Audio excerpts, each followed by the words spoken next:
Hi friends, శ్రావణ మాసంలో మిథున రాశి వారికి ప్రమాదం పొంచి ఉంది. ఈ ఒక్క విషయంలో చాలా అంటే చాలా జాగ్రత్తగా ఉండాలి అండి. అసలు ఈ శ్రావణ మాసంలో మిథున రాశి వారికి ఏ విధమైన ప్రమాదం పొంచి ఉంది, ఏ విషయంలో జాగ్రత్తగా ఉండాలి అనే విషయాలను ఈ వీడియోలో చూసి తెలుసుకుందాం. మిథున రాశి వారు ఎవరైతే ఉన్నారో వారి జాతక చక్రంలో ఎల్లప్పుడూ కూడా కొన్ని రకాల మార్పులు చేర్పులు జరుగుతూ ఉంటాయి. ఈ మార్పులు చేర్పులు అనేవి ద్వాదశ రాశుల వారికి జరుగుతూనే ఉంటాయి. కానీ మిథున రాశి వారిపై కాస్త వీటి ప్రభావం ఎక్కువగా ఉంటుంది. ముఖ్యంగా అమావాస్య, పౌర్ణమి, గ్రహణం సమయంలో సంభవించేటటువంటి మార్పులు చేర్పులు అనేవి ద్వాదశ రాశులలో మిథున రాశి వారికి ఎక్కువగా ఇబ్బందులకు గురి చేస్తూ ఉంటుందన్నమాట. మిథున రాశి వారికి రాబోతున్నటువంటి శ్రావణ మాసంలో ఒక ప్రమాదం అయితే పొంచి ఉంది. వీరైతే కొన్ని రోజుల పాటు ఈ ఎఫెక్ట్ని అనుభవిస్తారని కొన్ని రకాల విషయాల్లో చాలా జాగ్రత్తగా అప్రమత్తంగా ఉండవలసి ఉంటుంది. మిథున రాశి వారి స్వభావరీత్యా ఎల్లప్పుడూ కూడా ఒక రకమైనటువంటి యాటిట్యూడ్ మెయింటైన్ చేస్తూ ఉంటారు. వీరి కోపం అనేది ముక్కు మీదే ఉంటుంది. ఎవరితో ఏం మాట్లాడుతున్నాం, ఎలా మాట్లాడుతున్నాం అనేది కూడా అవగాహన లేకుండా కోపం వచ్చినప్పుడు ప్రవర్తిస్తూ ఉంటారు. ఇటువంటి మిథున రాశి వారు ఈ శ్రావణ మాసంలో ఒక ప్రమాదంలో పడిపోతున్నారు. ఈ విషయంలో మాత్రం చాలా జాగ్రత్తగా ఉండాలి. ఆ ప్రమాదం వారి స్నేహితుల రూపంలో కావచ్చు, వారి యొక్క ఆత్మీయుల రూపంలో కావచ్చు, వీరితో ఆఫీస్లో కలిసి పనిచేసేవారు ఇలాంటి వారి నుంచి కూడా కావచ్చు. ఈ విధంగా ఒకరి కారణంగా ఈ రాశి వారు ఒక ప్రమాదంలో పడిపోతున్నారు. ఆ ప్రమాదం వల్ల ప్రాణాల వరకు రాదులేండి, కానీ ఈ ప్రమాదం అయితే వీరి పరువు ప్రతిష్టల మీద భంగం కలిగించే అవకాశం ఉంది. మనిషికి పరువు ఎంత ముఖ్యమో ప్రాణము అంతే ముఖ్యం కదా. ఇటువంటి పరువు ప్రతిష్టల గురించి మిథున రాశి వారు కాస్తంత ఇబ్బందులకు గురయ్యే అవకాశం ఉంది. ఈ శ్రావణ మాసంలో అనేది మిథున రాశి వారి జీవితంలో కొన్ని రకాల మార్పులు తీసుకురాబోతుంది. ఉద్యోగపరంగా చూసుకున్నట్లయితే మిథున రాశి వారు ఏదైతే ఉద్యోగాల్లో స్థిరపడ్డారో వీరికి కొన్ని రకాల ఇబ్బందులు ఎదురయ్యే అవకాశం అనేది ఉంది. అలాగే వ్యాపార పరంగా చూసుకున్నట్లయితే మిథున రాశి వారికి వ్యాపారంలో కొన్ని రకాల నష్టాలు పొందే అవకాశము ఉంది. వృత్తి, ఉద్యోగ, వ్యాపార పరంగా ఏ విధంగా చూసుకున్నా సరే ఈ ఎఫెక్ట్ అనేది వీరిపై కాస్తంత ప్రభావాన్ని చూపించబోతుంది. ఈ ప్రమాదం నుంచి, ఈ ప్రభావం నుంచి వీరు తప్పించుకోవాలంటే మీరు చేయవలసిందల్లా భగవన్ నామస్మరణ, పూర్తి సంకల్పంతో భగవంతుడి ఆరాధన. ఫ్రెండ్స్, ఈరోజు మిథున రాశి వారు తప్పనిసరిగా శివుడిని ఆరాధించాలి. శివాలయానికి వెళ్ళి శివలింగానికి అభిషేకం నిర్వహించాలి. ఈ విధంగా ఒక్కరోజు మీరు పూర్తిగా నియమనిష్టలతో నియమబద్ధంగా వ్యవహరించినట్లయితే ఈ ప్రభావం అనేది వీటిపైన లేకుండా కాస్తంత తగ్గే అవకాశం ఉంది. కాబట్టి ఈ విషయంలో మాత్రం చాలా జాగ్రత్త పడాలి. ఆ ఒక్కరోజు ఏ రోజు అంటే వరలక్ష్మి వ్రతం రోజు. శ్రావణ మాసంలో కూడా అనేక రకాల సంతోషాలు రాబోతున్నాయి. ఆర్థిక పరంగా వీరు ఎదుగుదలను పొందబోతున్నారు. వీరి జీవితంలో ఉన్నటువంటి ఇబ్బందులు, ఫైనాన్షియల్ క్రైమ్స్ ఏవైతే ఉన్నాయో అవన్నీ కూడా తొలగిపోయి వీరు ఆర్థికంగా నిలదొక్కుకోగలుగుతారు. ముఖ్యంగా చెప్పుకోవాలంటే వీరి దాంపత్య జీవితంలో గొడవలు ఉన్నాయి. అవి వీరిని మానసికంగా కృంగతీస్తూ ఉంటాయి. ఇటువంటి గొడవలు రావడానికి ముఖ్యమైన కారణం ఏంటంటే మిథున రాశి వారిలో ఉన్నటువంటి కోపం, ఆవేశం, ఉద్రేకం. ఇవన్నీ కూడా మిథున రాశి వారు కంట్రోల్ చేసుకోగలిగితే లైఫ్ అనేది చాలా బాగుంటుంది. వీరి లైఫ్లో ఎటువంటి ఇబ్బంది అనేది లేకుండా వీరైతే చాలా సంతోషంగా జీవించగలుగుతారు. ఎటువంటి ఇబ్బందులు ఎదుర్కోకుండా మీరు మీ జీవితంలో ఈ విధమైన సంతోషాలు పొందడానికి ఈ రాశి వారికి కావాల్సిన ప్రతి ఒక్కటి కూడా దక్కుతాయి. ముఖ్యంగా మీరు ఆనందంగా, ఆహ్లాదంగా జీవితంలో ఉండగలిగితేనే ఎటువంటి ఆర్థికపరమైన ఎదుగుదల పొందాలన్నా, భవిష్యత్తులో ముందుకు వెళ్ళాలి అన్నా. కాబట్టి ఈ విధంగా అయితే మిథున రాశి వారు చాలా జాగ్రత్త పడాలి. మీ యొక్క మాటను, నోటిని అదుపులో ఉంచుకోవాలి. నోరు జారిన మాట వెనక్కి రాదు. ఈ విషయాన్ని మాత్రం గమనించుకోవాలి. మీకు వచ్చేటటువంటి ప్రమాదాలు, పోయేటటువంటి పరువు ఇదంతా కూడా మీ కోపం మీద ఆధారపడి ఉంటుంది. ఇది మాత్రం గమనించుకోండి. ఇక మీ రాశి చక్రంలో మార్పుల కారణంగా మీకు వచ్చే సంతోషాలు, రాబోయే ఇబ్బందులు ఏవైతే ఉన్నాయో ఇవన్నీ కూడా మీరు చాలా తేలికగా బ్యాలెన్స్ చేసుకోవడానికి మీ కుటుంబం అనేది మీకు చాలా సపోర్ట్ ఇస్తూ ఉంటుంది. కాబట్టి మీకు ఈ రోజు ఇబ్బంది వచ్చింది కదా, జాతకం అనుకూలంగా లేదు కదా అని చెప్పి ఇబ్బంది పడొద్దు. మీకు అటువంటి అనుకూలమైన సమయం ఏదైతే ఉందో ఆ సమయంలో మీకు వచ్చే ఆర్థికపరమైన లాభాలని, ఆర్థికపరమైన లావాదేవీలను ప్రతిదీ కూడా మీరు చాలా చక్కగా సెక్యూర్ చేసుకోండి. భవిష్యత్తు గురించి ఫిక్స్డ్ డిపాజిట్ చేసుకోండి. ఈ విధంగా మీరు భవిష్యత్తు గురించి ఆలోచించి ప్రణాళిక సిద్ధం చేసుకొని ప్రతి రూపాయిని కూడా వెచ్చించారు అంటే మీకు ఎటువంటి ఆర్థికపరమైన ఇబ్బంది లేకుండా మీ లైఫ్లో సంతోషాలు అనేవి మీ వెన్నంటే ఉంటాయి. అలాగే మీకు ఇబ్బందులు వచ్చిన టైంలో ఈ విధమైన ధనం ఏదైతే ఉందో అది మీకు చాలా చక్కగా ఉపయోగపడుతుంది. ఈ విధంగా అయితే మిథున రాశి వారు వారి లైఫ్లో చాలా జాగ్రత్త పడాలి అని చెప్పుకోవచ్చు. ఇక అదేవిధంగా చూసుకున్నట్లయితే మిథున రాశి వారికి ఏవైతే కొన్ని రకాల సమస్యలు ఉన్నాయో అవన్నీ కూడా ఒక్కొక్కటిగా తొలగించుకోవడానికి మీరైతే పూర్తిగా భగవంతుని యందు మనస్సును లగ్నం చేసుకోవాలి. తద్వారా మీకు ఎటువంటి ఇబ్బందులు రావు. మిథున రాశి వారు ప్రేమ వ్యవహార విషయానికి వస్తే ఎవరినైనా ప్రేమించారు అంటే వారిలో 100కి 100% మనస్ఫూర్తిగా వారిని మనసులో నింపుకుంటారు. కానీ ఒక్కసారి కనుక వారికి కోపం తెప్పించారు అంటే వారిని మర్చిపోవడానికి ఒక్క క్షణం కూడా పట్టదండి. ఇటువంటి డిఫరెంట్ యాటిట్యూడ్ని కలిగిన వారు ఈ రాశివారు. వీరి యొక్క మనస్తత్వం చాలా భిన్నంగా ఉంటుంది. ఎవరైనా వీరికి చాలా కాస్ట్లీ గిఫ్ట్స్ కావచ్చు, చాలా సెంటిమెంట్కి సంబంధించిన గిఫ్ట్స్ కావచ్చు, ఇలా ఇచ్చారు అంటే వారి వశమైపోతారు. వారి మీద ఉన్న కోపాన్ని, ద్వేషాన్ని అంతా పక్కన పెట్టేసి వారితో ఫ్రెండ్షిప్కి దిగుతారు. ఇటువంటి వారు మిథున రాశి వారు. కాబట్టి మిథున రాశి వారి వ్యక్తిత్వం అనేది చాలా భిన్నంగా డిఫరెంట్గా ఉంటుంది. ఇటువంటి వారికి జీవితంలో గ్రహంలో మార్పుల కారణంగా ఇబ్బందులు ఎన్ని వచ్చినా కూడా వీలైతే వీరి తెలివితేటలు, వీరి యాటిట్యూడ్ యొక్క బిహేవియర్ కారణంగా ప్రతి ఒక్క సమస్యని, సవాళ్ళను ఎదుర్కొని అందులో 100కి 100% ఫలితాన్ని పొందుతారు. మొదట బాధపడ్డ, సమస్య వచ్చిందని చెప్పేసి ఇబ్బంది పడ్డా, దిగులు, చింత, విచారం పొందినా కూడా చివరికి మిథున రాశి వారికి సక్సెస్ అనేది దక్కుతుంది. మిథున రాశి వారి లైఫ్లో సక్సెస్ అనేది వెన్నంటే ఉంటుంది. ఈ విధంగా అయితే మిథున రాశి వారు ఉంటూ ఉంటారండి. అదేవిధంగా మిథున రాశి వారి దాంపత్య జీవితంలో ఉన్నటువంటి కోపాలు, తాపాలు, గొడవలు అన్నీ పక్కన పెట్టేసి మీ మనసులో ఏదైతే ఉందో ఆ విషయాన్ని ఎటువంటి దాపరికం లేకుండా మీ జీవిత భాగస్వామికి తెలియవరచండి. తద్వారా మీకంటూ జీవితంలో ఎటువంటి గొడవలు, ఇబ్బందులు అనేవి రాకుండా మీ దాంపత్య జీవితం సుఖంగా ఉంటుంది. అలాగే మీరు ఎంత పనిలో ఉన్నా, ఏ విధంగా ఉన్నా సరే మీరు ఏదో ఒక సమయంలో కొంత సమయాన్ని కుటుంబం కోసం కేటాయించాలి. కనీసం లంచ్, బ్రేక్ఫాస్ట్, డిన్నరు ఈ 3 ఏ ఒక్కదానికి మీరు సమయాన్ని కేటాయించడం ద్వారా మీ ఫ్యామిలీలో ఏవైతే సమస్యలు ఉన్నాయో, మీ కుటుంబ సభ్యులు ఏదైతే ఇబ్బందులు పడుతున్నారో అదంతా కూడా మీకు క్లియర్గా తెలుస్తుంది. మీకు కూడా మీ ఫ్యామిలీతో టైం గడిపినట్టు కూడా ఉంటుంది కదా, వాళ్ళకి చాలా హ్యాపీగా కూడా ఉంటుంది. అలాగే మీరు ఆ సమయంలో చేసే భోజనం ఏదైతే ఉందో మీకు తగ్గ పోషకాహారాలు, మంచి ప్రోటీన్, ఫైబర్ ఫుడ్ మీకు అందిస్తుంది. తద్వారా ఎటువంటి అనారోగ్యాల బారిన పడకుండా ఉంటారు. లైఫ్లో చాలా హ్యాపీగా ఉంటారు. అలాగే మిథున రాశి వారికి ఈ శ్రావణ మాసంలో ఎలా ఉండబోతుంది, అలాగే వాళ్ళ జీవితంలో రాబోయే అత్యద్భుతమైన మార్పుల గురించి ఇప్పుడు పూర్తిగా ఈ వీడియోలో అయితే తెలుసుకుందాం. ఫ్రెండ్స్, వీడియోని ఎక్కడా కూడా స్కిప్ చేయకండి. ఎందుకంటే మీ జీవితంలో రాబోతున్న అతిపెద్ద మార్పు అలాగే ఎలా వస్తుంది, ఏ గ్రహం అనుకూలంగా ఉందని, దానికి తోడు మీరు ఎటువంటి జాగ్రత్తలు తీసుకోవాలి, ఎలా మీరు ఏ వస్తువు ఎవరికి ఇవ్వకూడదు, ఎటువంటి వస్తువు వేరే వాళ్ళు మీ దగ్గరకు వచ్చి ఖచ్చితంగా ఈ శ్రావణ మాసంలో అడుగుతారు, అది ఏంటనేది ప్రతి ఒక్కటి చాలా వివరంగా మీకు ఇప్పుడు ఈ వీడియోలో తెలియజేయబోతున్నా.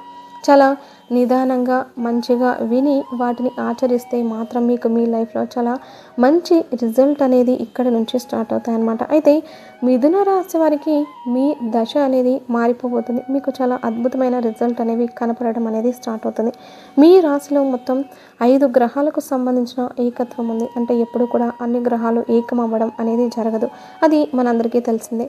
బట్ ఈసారి మాత్రం మీకు ఎంత అదృష్టం కలిసి ఉందంటే అన్ని గ్రహాల్లో 5 గ్రహాలు ఏకమై మీ రాశి మీద మంచి ప్రభావాన్ని చూపించబోతుంది. కాబట్టి మీకు అద్భుతమైన రిజల్ట్ రాబోతుంది అని చెప్పేసి మేము తెలియజేస్తున్నాం. అలాగే ఆ 5 గ్రహాలు ఏంటి, వాటి నుంచి మీకు ఎటువంటి లాభాలు కలుగుతాయి అనేది ఇప్పుడు ఈ వీడియోలో తెలుసుకుందాం. ఫ్రెండ్స్, దానికన్నా ముందు మీలో ఎవరైనా ఇంకా మా ఛానల్ని సబ్స్క్రైబ్ చేయకపోతే వెంటనే సబ్స్క్రైబ్ చేయండి. పక్కనే ఉన్న బెల్ ఐకాన్ని క్లిక్ చేయండి. దాంతో మేము పెట్టేటటువంటి ఎన్నో ఇంట్రెస్టింగ్ వీడియోస్ వెంటనే మొట్టమొదటిగా మీ దగ్గరికి నోటిఫికేషన్ రూపంలో వచ్చేస్తాయన్నమాట. ఇక మీకు మాత్రం ఎటువంటి ఆటంకాలు అనేవి లేవు. మీ గ్రహాలు ఎంత అనుకూలంగా మారింది అంటే మీకు చాలా మంచి రిజల్ట్ అనేది ఈ గ్రహాల వల్ల కలుగుతుందన్నమాట. అంటే ఒక రకంగా చెప్పాలి అంటే మొత్తం పంచగ్రహాలు అంటే 5 గ్రహాలు కలిసి ఏకమై వాటి ప్రభావం మీ మీద చూపించబోతున్నాయి. అది కూడా అంతా పాజిటివిటీ అనమాట. ఎందుకంటే ఈ 5 గ్రహాలు కలిసి మెలిసిగా మీ దగ్గరికి మీ గ్రహం మీద అంటే మీ రాశి మీద మీకు ప్రభావం చూపిస్తుంది.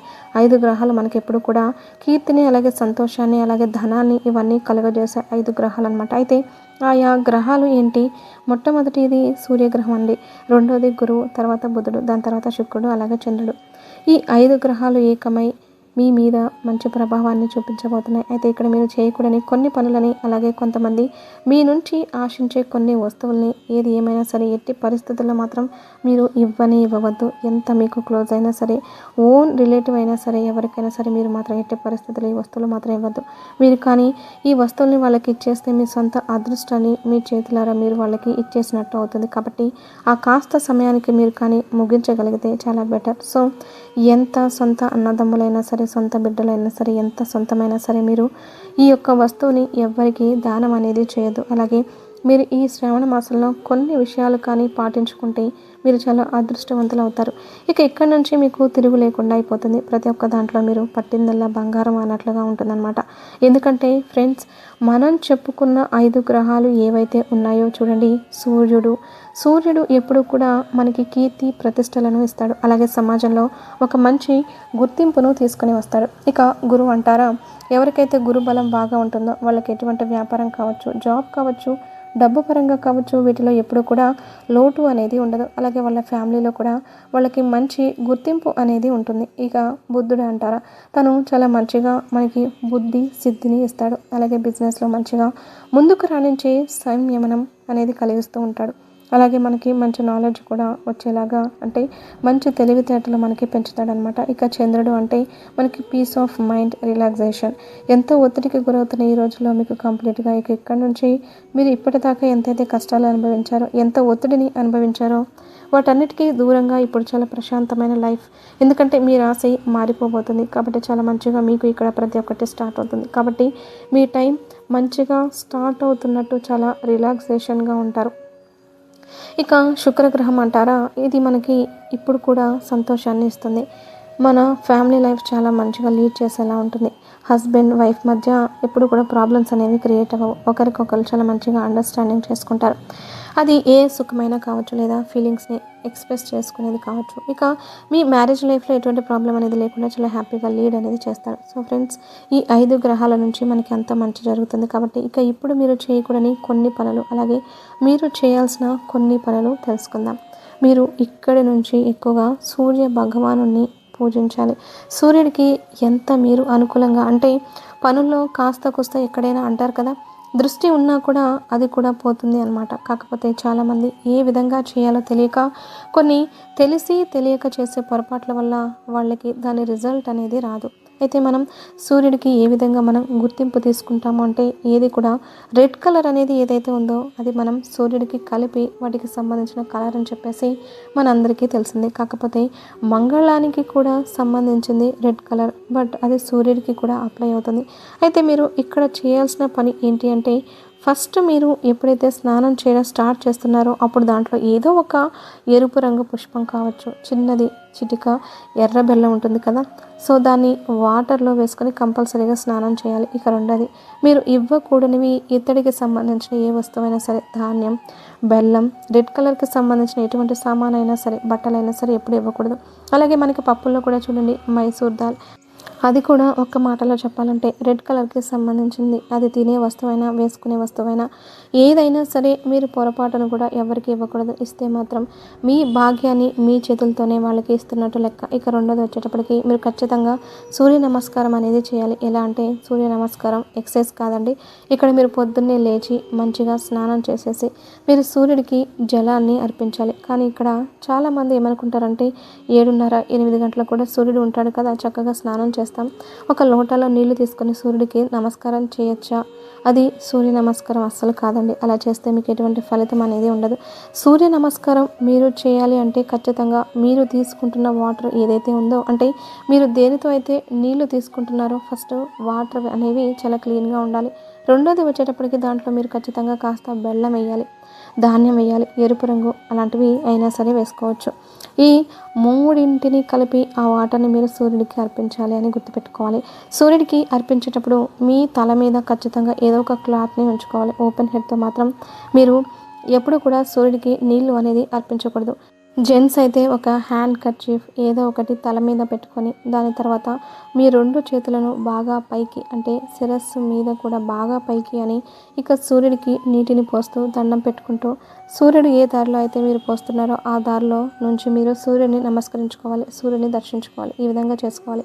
మీరు గమనించాల్సింది ఏంటంటే, సూర్యుడికి జలం అయితే మీరు అర్పిస్తున్నారు, అర్పించేటప్పుడు ఆ నీళ్లు తప్పుగా కానీ మళ్ళీ మీ మీద పడకూడదు. మీరు సూర్యుడికి అర్పించేటప్పుడు సూర్యుడికే వెళ్ళాలి. కాబట్టి నీళ్లను అర్పించేటప్పుడు ఖచ్చితంగా కింద ఏదైనా ప్లాంట్ కానీ, లేదంటే చెట్టు కానీ ఏదైనా సరే ఉంటే దాంట్లో పోసే విధంగా ఉండండి. ఇక ఆ నీరు అర్పించేటప్పుడు మీరు ఒక మంత్రాన్ని జపించాలి. అదేంటంటే, ఓం సూర్య ఆదిత్యాయ నమః.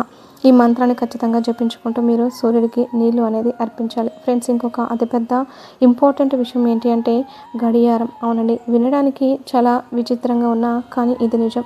గడియారం ఏదైతే ఉంటుందో, మీ చేతికున్న గడియారం ఈ రోజుల్లో ఫ్యాషన్కి అందరూ రకరకాల మోడల్స్ చేసుకుంటున్నారు. బట్ మనకి రౌండ్ షేప్లో ఉండేది గోల్డ్ ఫ్రేమ్తో అనేది ఏదైతే ఉందో అది చాలా ఇంపార్టెంట్. అయితే మీ దగ్గర లేకపోతే ఎక్కువ రేట్ అయినా పర్వాలేదు, తక్కువైనా పర్వాలేదు, అది మీ ఇష్టం. మీ కాస్ట్ని బట్టి మీరు తీసుకోవచ్చు. రౌండ్ షేప్లో ఉండాలి, దాంట్లో ముళ్ళు కూడా గోల్డ్ కలర్తో ఉండాలి. దాన్ని మీరు బజారు నుంచి తెచ్చుకొని వెంటనే ధరించండి.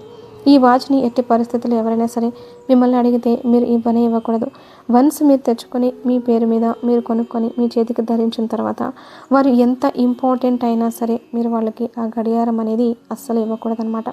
ఈ రోజుల్లో చాలామంది పలకగా ట్రయాంగిల్గా ఎటు పడితే అటు ఇంటి గడియారాలు వేసుకుంటున్నారు. కానీ అది మనకి సంభవం కాదు, మంచి రిజల్ట్ ఇవ్వదు. అలాగే మీ చేతులతో మాత్రం కొని ఇవ్వద్దు. ఇక మీకు అదృష్టం కలగబోతుంది, మీకంతా మంచి జరగబోతుంది. కాబట్టి మీకు దిష్టి కూడా ఎక్కువగా ఉంటుంది. ఫ్రెండ్స్, తస్మాత్ జాగ్రత్త. బాగా క్లోజ్ రిలేటివ్స్, ఫ్రెండ్స్ మాత్రమే మీకు ఎక్కువగా లాభం కలిగిస్తారని అనుకుంటారు, కానీ అక్కడ అలా జరగదు. కంప్లీట్గా దానికి ఆపోజిట్ అనేది జరుగుతుంది. మనకి దగ్గరలో ఉన్న వాళ్ళే ఈ రోజుల్లో ఎక్కువగా మనకి నష్టం అనేది కోరుకుంటున్నారు. కాబట్టి ప్రతి ఒక్కరిని చాలా తొందరగా నమ్మడం అనేది మానేసేయండి. అలాగే జాగ్రత్తగా ఉండండి. మీరు ఈ జాగ్రత్తలు తీసుకుంటే మీకు రాబోయే టైం చాలా బాగా కలిసి వస్తుంది. సో మీకు కానీ మా ఈ వీడియో నచ్చినట్లయితే తప్పకుండా లైక్ చేయండి, అలాగే సబ్స్క్రైబ్ చేయండి, షేర్ చేయండి, అలాగే ఓం నమః శివాయ అని ఒక చిన్న కామెంట్ చేయండి.